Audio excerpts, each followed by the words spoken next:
What, you don't know me? Hell no. Yeah. Hey, I think that's a little. Oh! Wonderful string plan today, and you ruined it. That wasn't my fucking fault. He's bad and he's out cold badly. Ref, he's you idiots. Ref. Raja Jackson didn't just fight. Here's the plot twist nobody saw coming. This wasn't your average wrestling beef. It was a live-action trailer for What Not to Do in Life 101. Raja didn't throw one or two shots.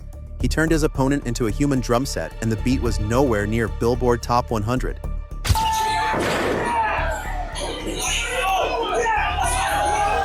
And the part that broke the internet? He kept swinging when the other guy was already unconscious.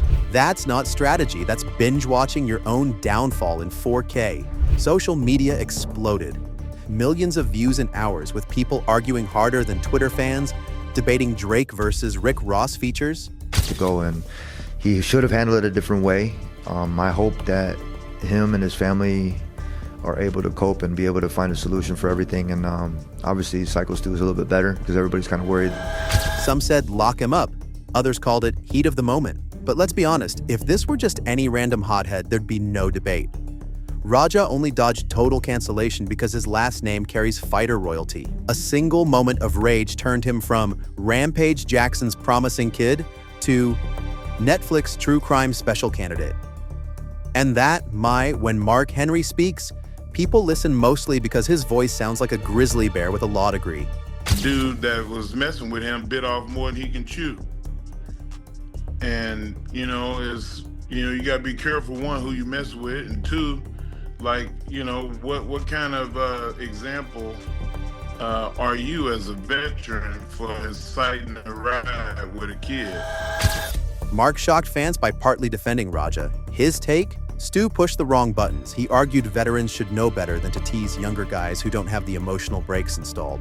Translation: don't poke the cub unless you're ready to meet the claws. This wasn't an excuse, but it was a curveball. Suddenly, the villain edit Raja was getting started looking more like a tragic anti-hero cut. Fans didn't know whether to boo or say, he's got a point. It's like finding out the Joker also volunteers at a soup kitchen. That AJ gassed up into his head, because let me put it this way. I don't like Raja. I think Raja's a person for what he did. But I think AJ's a bigger person for gassing him up to be in that fucking ring, to leading him to ruin his own fucking life. Henry reminded everyone that context matters. Stu's ribbing may have fueled the fire. The internet didn't calm down though. Instead, the debate went nuclear. Is Raja a monster or just a kid provoked at the wrong time? Savage twist Henry's words gave Raja just enough wiggle room to turn courtroom arguments into promos. Tony Ferguson is like that uncle who shows up at Thanksgiving to warn you about TikTok while holding a turkey leg like a microphone. Ferguson wasn't here to entertain. His message to the kids? Stop letting clicks dictate your fists. And he's not wrong. Social media thrives on beef like Rick Ross thrives on lemon pepper wings. They stir up drama, hand you a microphone, and leave you to crash and burn. Ferguson warned Raja's meltdown was basically a TikTok challenge gone wrong. The drama wasn't just Raja's fists, it was the ecosystem egging him on. If you think about it, Ferguson played the wise mentor role, but with a twist of sarcasm, basically saying, congrats, forget Raja for a second. Josh Thompson just dropped the Uno reverse card and said the real victim here is Rampage Jackson's heart. Thompson looked at the chaos and said, nope, sympathy belongs to dad. Rampage, a legendary fighter, now has to watch his son crash out in 4K while fans refresh Twitter like it's pay-per-view. Imagine training your whole life to build a legacy, only for your kid to spin kick it into the courtroom. That's the pain Thompson pointed to. Raja may have thrown the fist, but Rampage is carrying the shame like a heavyweight belt nobody wants. It was a brutal twist. Instead of asking what happens to Raja, Thompson made us ask, how much can a father endure? Savage truth?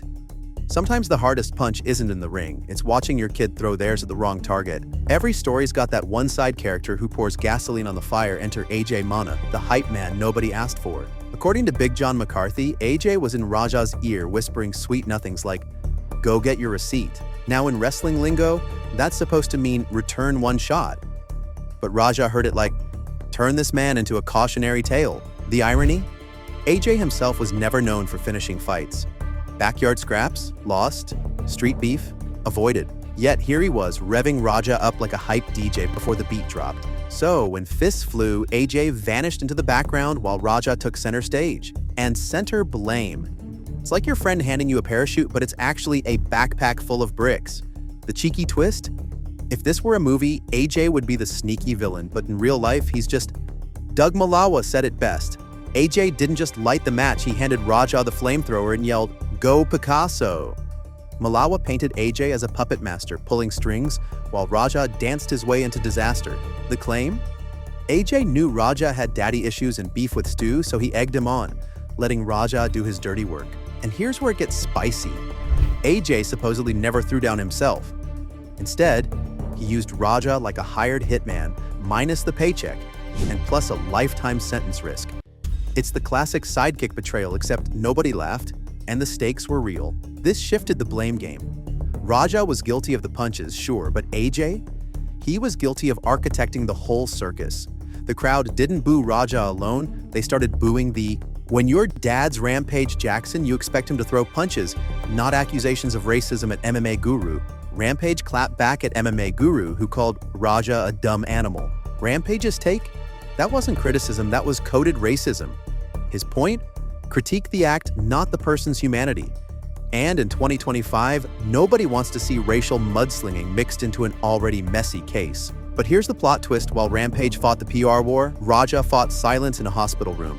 Guru, meanwhile, doubled down on his words, leaving fans torn.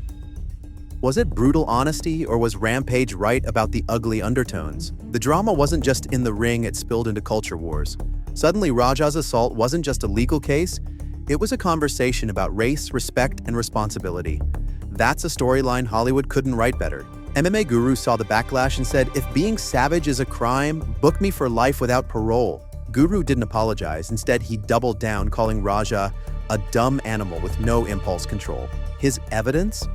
The viral clip Raja raining punches on an unconscious man like he was auditioning for a National Geographic special on hyenas. He argued 99% of humans would never do that.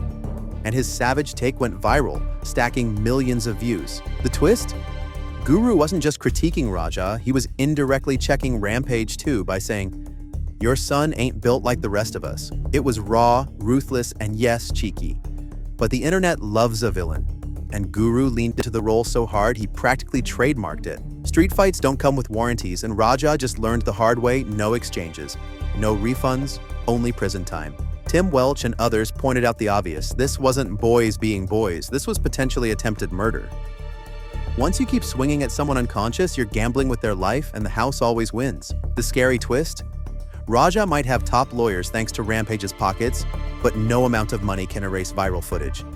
The jury won't need imagination, they'll just hit replay. And if that verdict swings the wrong way, Raja's next ring entrance won't be pyrotechnics. It'll be prison doors clanging shut. Legacy shattered, career burned, future on pause. All from one night where rage outran reason.